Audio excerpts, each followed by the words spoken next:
Hello बच्चों, welcome to the guide career counselling centre. बहुत सारे बच्चों का एलिजिबिलिटी क्राइटेरिया के रिगार्डिंग बहुत सारा कंफ्यूजन है, इसलिए यहां पे मैं आपको एलिजिबिलिटी क्राइटेरिया बताने वाला हूं। देखिए, एक बार प्रॉपर आपका 12th का रिजल्ट एक बार चेक करिए।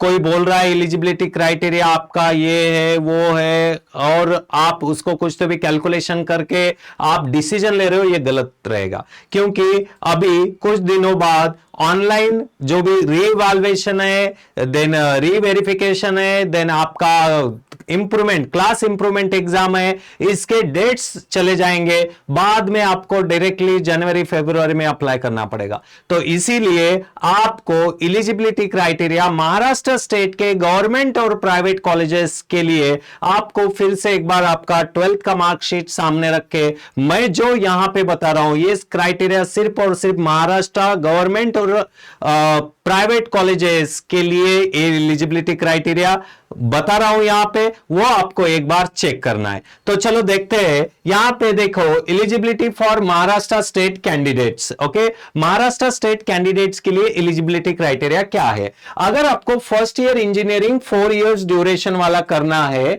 तो candidate should be an Indian national. Okay, उसके बाद हमारा कंसर्न है इस बार स्टेट बोर्ड का रिजल्ट, ये बहुत कम आए बच्चों के मार्क्स, तो स्टेट बोर्ड का रिजल्ट बहुत कम है, तो यहां पे आप एलिजिबल हो या नहीं हो ये आपको चेक करना है। फिर से एक बार रिजल्ट, मेरी सबसे ये रिक्वेस्ट है कि एक बार ये रिजल्ट चेक करो। बहुत सारे बच्चों का मैंने बाद में नुकसान होते हुए देखा है, तो आपको ये रिजल्ट चेक करना है और एलिजिबिलिटी चेक करना है। देखो, फर्स्ट ईयर इंजीनियरिंग अगर करना है, शुड हैव पास 10+2 एग्जामिनेशन और its equivalent examination with physics and mathematics as compulsory subject. Physics और मैथमेटिक्स क्या करना है आपको? एलिजिबिलिटी क्राइटेरिया डिसाइड करते समय फिजिक्स और मैथमेटिक्स कंपलसरी रखना है। नहीं तो ऐसा नहीं सर फिजिक्स में मुझे कम मार्क्स है तो हम क्या करेंगे, फिजिक्स छोड़ देंगे, ऐसा नहीं। फिजिक्स और मैथमेटिक्स, अगर महाराष्ट्र स्टेट में आपको एडमिशन लेना है इंजीनियरिंग के लिए तो फिजिक्स और मैथमेटिक्स कंपलसरी रखना है सब्जेक्ट्स, अलॉन्ग विद केमिस्ट्री और बायोटेक्नोलॉजी और बायोलॉजी।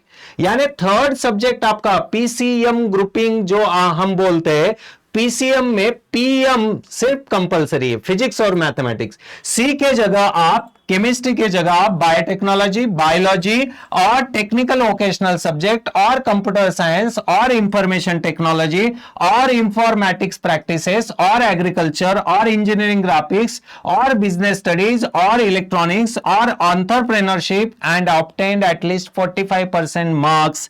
ओके, ये लगने वाले जनरल कैटेगरी के लिए। देखो ये क्या है, फिजिक्स और मैथमेटिक्स आपको कंपलसरी रखना है। दोनों का एडिशन करवा लो आप फटाफट, दोनों का एडिशन करवा लो। सब लोग अभी यहां पे आपका मार्कशीट चेक करो, फिजिक्स और मैथमेटिक्स कंपलसरी ऐड करना है। अभी केमिस्ट्री, एक तो केमिस्ट्री ले लो, नहीं तो बायोलॉजी ले लो, बायोटेक्नोलॉजी ले लो, जितने यहां पे सब्जेक्ट्स बोले वो लेके आपको एडिशन करना है। राइट, 3 सब्जेक्ट का ग्रुपिंग रहता है। एक है फिजिक्स और मैथमेटिक्स कंपलसरी चाहिए, इसको नहीं छोड़ना है, इसमें कुछ ऑप्शन नहीं है आपको। बट थर्ड सब्जेक्ट आप chemistry, biology, biotechnology, computer science, electronics, ये जितने सब्जेक्ट्स अभी मैंने आपको बताए उनमें से ले सकते हो। बट एक चीज याद रखो बच्चों, यहां पे अगर वो सब्जेक्ट 200 मार्क्स का है तो उसको 100 में कन्वर्ट करना है। जैसे कि इलेक्ट्रॉनिक्स मेरा 200 मार्क्स का है, मुझे फॉर एग्जाम्पल 180 मार्क्स आ चुके हैं इलेक्ट्रॉनिक्स में, तो के मुझे कितने कंसीडर करने हैं? 90 मार्क्स ही कंसीडर करने हैं। ये गलती मत करो आप, नहीं तो आप बोलोगे सर वो मुझे इलेक्ट्रॉनिक्स में ही 180 मार्क्स है, मेरा तो ग्रुपिंग निकल गया, मुझे चाहिए कितना? ओके, 40% मार्क्स, 45% मार्क्स चाहिए मुझे, ऑलरेडी मुझे तो 180 मार्क्स है। नहीं, फिजिक्स और मैथमेटिक्स ये 100 मार्क के सब्जेक्ट है, तो आउट ऑफ 300 हमें निकालना है, तो ये 100 मार्क के सब्जेक्ट्स है, तो थर्ड सब्जेक्ट भी 100 मार्क का चाहिए आपका। तो अगर आपने इलेक्ट्रॉनिक्स लिया, केमिस्ट्री में कम है मार्क्स, आपने बायो लिया चल जाएगा, बायोटेक्नोलॉजी ले चल जाएगा, बट आपने अगर इलेक्ट्रॉनिक्स लिया जो 200 मार्क का सब्जेक्ट है उसको 100 में आपको कन्वर्ट करना है। राइट, तो देखो फिजिक्स और मैथमेटिक्स कंपलसरी कंसीडर करना है, उनका एडिशन करके रखो।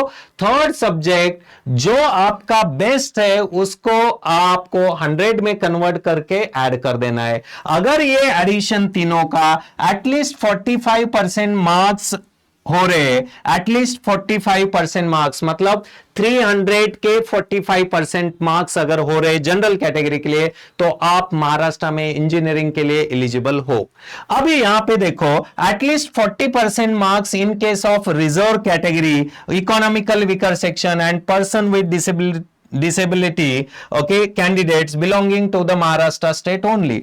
अगर आपके 40% आपका रिजर्वेशन है, रिजर्व कैटेगरी से बिलोंग करते हो, पीडब्ल्यूडी कैंडिडेट हो, आप ईडब्ल्यूएस कैंडिडेट हो, तो आपको सिर्फ 40% मार्क्स लगेंगे।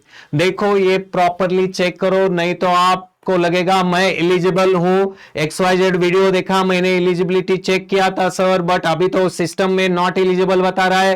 तो ये ना हो इसलिए मैंने फिर से अपलोड किया है वीडियो। तो आपको ये 40% mark in case of reserve category, economical weaker section and person with disability candidates belonging to Maharashtra state only, okay, तो ये 40% मार्क लगेंगे out of these 300, right.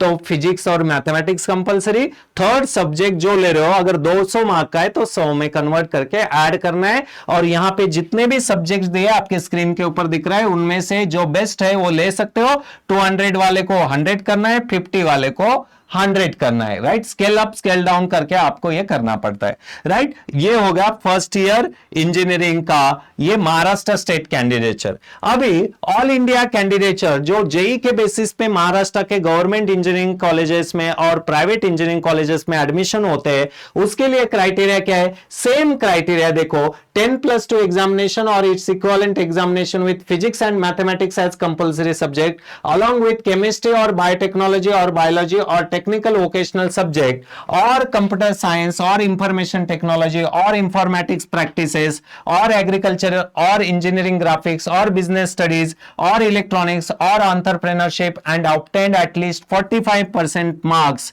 At least 40% marks. Same criteria है, बट ये महाराष्ट्र स्टेट के लिए रिजर्वेशन का 40% का criteria आता है। अगर आपका डोमासेल महाराष्ट्र स्टेट का नहीं है तो आपको 45% मार्क्स लगने वाले, राइट। और जेई मेंस के थ्रू एडमिशन होगा। जेई मेंस के अगर बच्चे नहीं मिले तो फिर एमएसटी सीईटी में ये अलाउ करेंगे ऑल इंडिया कोटा के लिए, राइट। अभी स्टेट कोटा के लिए आपको एमएसटी सीईटी के स्कोर पे ही एडमिशन मिलेगा। तो ये एलिजिबिलिटी क्राइटेरिया, ग्रुपिंग का क्राइटेरिया एक बार प्रॉपरली आपको देखना है। ये वीडियो फिर से एक बार देखो, आपका मार्कशीट सामने रखो, कैलकुलेशन करो, नहीं तो डेट चली जाने के बाद अगर आप सोचोगे कि यार मैं तो एलिजिबल था अब एलिजिबल नहीं हूं, तो बाद में नेक्स्ट ईयर मिलना है, अगले साल ही मिलना है हमें। तो इसीलिए पहले ये एलिजिबिलिटी क्राइटेरिया चेक करो। और the guide career counselling centre offline में वन ऑफ द बेस्ट है, अभी ऑनलाइन में वन ऑफ द बेस्ट होने जा रहा है। आपके दोस्तों को भी रिकमेंड कीजिए।